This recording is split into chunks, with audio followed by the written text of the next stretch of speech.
સમાચાર સુરતથી મળી રહ્યા છે। સુરતમાં રખડતા પશુઓનો ત્રાસ યથાવત જોવા મળ્યો છે।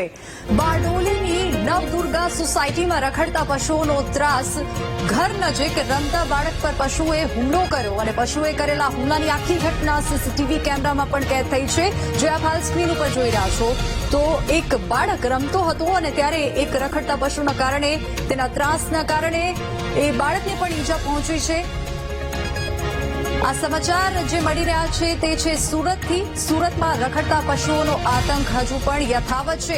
એક્સક્લુઝિવ દ્રશ્યો આપ સ્ક્રીન ઉપર જોઈ રહ્યા છો। એક્સક્લુઝિવ સમાચાર સુરતથી, જ્યાં રખડતા પશુઓનો ત્રાસ હજુ પણ યથાવત છે। આખી ઘટના સીસીટીવીમાં કેદ થઈ। એક વ્યક્તિ બાળકને છોડાવતો પણ જોવા મળે છે। વધુ વિગતો સાથે સંવાદદાતા નિર્મલ આપણી સાથે ફોન લાઈન પર જોડાઈ ગયા છે। નિર્મલ, આ ઘટનાને લઈને શું વધુ વિગતો? બાળકની હાલત અત્યારે કેવી છે? બાળકની હાલત સારી છે। હોસ્પિટલમાં દાખલ કરવામાં આવ્યો હતો। સદનસીબે બાળકનો આબાદ બચાવ થયો હતો।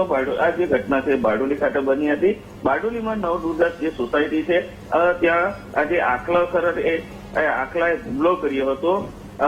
બારડોલીમાં જે આખલાઓ છે તેનો ઉપદ્રવ દિન પ્રતિદિન વધી રહ્યો છે, જેના કારણે નગરપાલિકાને સામે પણ પ્રશ્નો ઉભા થઈ રહ્યા છે। કારણ કે અઠવાડિયામાં એકવાર આ રીતની ઘટના બનતી હોય છે, જેના કારણે બાળકો જે રસ્તા પર રમતા હોય તેઓ પણ ફફડી રહ્યા છે અને સોસાયટીના લોકો પણ ફફડી રહ્યા છે। આ જયારે બાળક રમતો હતો ત્યારે અચાનક આખલાએ હુમલો કર્યો હતો અને પરિવારના સભ્ય અને લોકો હતા તે તાત્કાલિક દોડી આવ્યા હતા અને બાળકનો બચાવ કર્યો હતો। જી નિર્મલ, આભાર સમગ્ર માહિતી બદલ।